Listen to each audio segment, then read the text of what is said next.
Welcome to Creative Thinking with Kim Thomas, a podcast from the Village Chapel in Nashville, Tennessee. Together we'll explore where faith and art meet and how creativity can draw us closer to the heart of God. Our hope is to inspire, inform, and encourage creative thinking from a biblical perspective.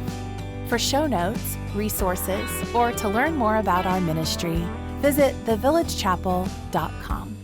Now, here's Kim. Over the past week, we've centered ourselves in Lent by responding to Christ's invitation into rest, practicing Sabbath rhythms of ceasing from stress and feasting on balance. Today, we turn again to the practice of ceasing as we learn to lay down our hurry. Now here, you see, it takes all the running you can do to keep in the same place. If you want to get somewhere else, you must run at least twice as fast as that. Lewis Carroll. Make haste slowly. Augustus Caesar. I recently saw an article titled, "Relax in a Hurry." The description promised many relaxation exercises that reduce anxiety immediately. That made me tense. Do we really have to relax fast?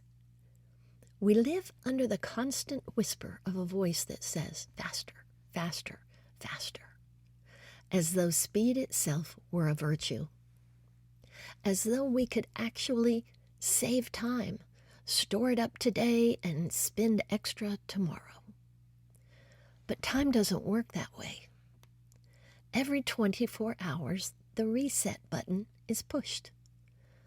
We cannot borrow from tomorrow or save up from today. Trying to rush through today is like trying to take extra breaths now so we won't have to bother later. Were you late for anything today? Did you rush a meal, speed a little, complain about a slow line, multitask, upgrade to a faster version of something? Did you forget an appointment or misplace your keys? Did you shake your phone because it took too long to download something? If so, welcome. You are among friends. You may be a hurrier. I know I am. Recently, I forgot to pack undergarments to my gym bag for after a swim. When I realized it, I actually thought, well, that will save me time when I get dressed.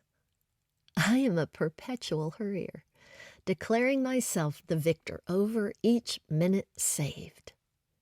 First off the line at red lights, pushing the elevator close door button, cutting through parking lots to shave seconds off my drive.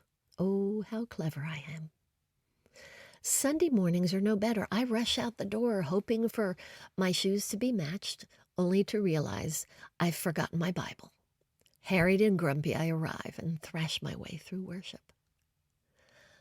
I love movies, but I've missed many opening scenes, and then nothing irritates my hurry like a slow ticket line, understaffed counters, or inefficient systems. I am addicted to a McLife, fast, cheap, and on my way. I'm guilty of hurry, and hurry threatens to steal any ground surrendered to Sabbath rest.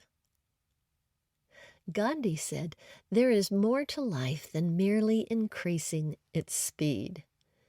We must slow down to the speed of life." But what is the speed of life?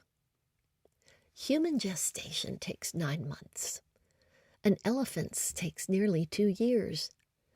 But a deer mouse, only 3 weeks. The Earth takes just over 365 days to orbit the sun and 24 hours to rotate once. To everything, a time, says Quoheleth in Ecclesiastes. None is meant to be rushed, but when we hurry, what was designed for a certain pace, life itself is thrown off balance. Ceasing from hurry will require that we confront one of two habits: overcommitting or procrastinating. Most of us lean toward one or practice both. The overcommitter struggles to say no. She is often capable, generous, and dependable, but at the expense of her own wholeness. She feels needed when others rely on her. She believes rest is earned. I know this because I am one. Freedom begins when the overcommitter learns to assess time realistically and to remember that God's love is not earned by effort. You see, grace is not opposed to effort, but effort does not produce grace. The procrastinator, on the other hand, lives convinced that tomorrow has more space than today. Tasks are postponed. Time is underestimated. Avoidance feels easier than beginning. Often beneath procrastination is fear. Fear of failure, fear of inadequacy, but delaying what is uncomfortable only multiplies the burden. What is unpleasant today will not magically improve tomorrow. On the other hand, procrastinators may overestimate their actual high-performance ability to accomplish things, waiting until the last minute to fit everything in, like running for a train before the doors close. Both overcommitters and procrastinators live under the illusion that something will only take 5 minutes. Time, however, refuses to cooperate. If we do not adopt a wise, gentle posture toward time, we will always be running to catch up with ourselves. And hurry is no friend to rest. A rabbi once told a story of a traveler journeying through the African jungle with local guides. The first day, they made remarkable progress. On the second day, the guides refused to move. When asked why, they said, "We went too fast yesterday. Today, we must wait for our souls to catch up with our bodies." Has your body outrun your soul? Ceasing from hurry means allowing them to reunite. Your body and soul need each other. Slowing to a pace where we can listen again to God, to ourselves, to the steady rhythm of our own hearts. The heart does not rush. It does not procrastinate. It beats faithfully, slow and steady, at the speed of life. And when we slow to that pace, we find ourselves once again on the path of Sabbath rest. As we walk the way of Lent, may we notice what is draining us and gently lay it down. Today, may you cease from what exhausts you and step nearer to the rest that Christ freely gives. We're so glad you joined us for Creative Thinking with Kim Thomas.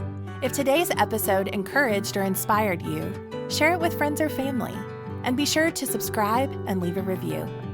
To explore more resources or to support our ministry, visit thevillagechapel.com.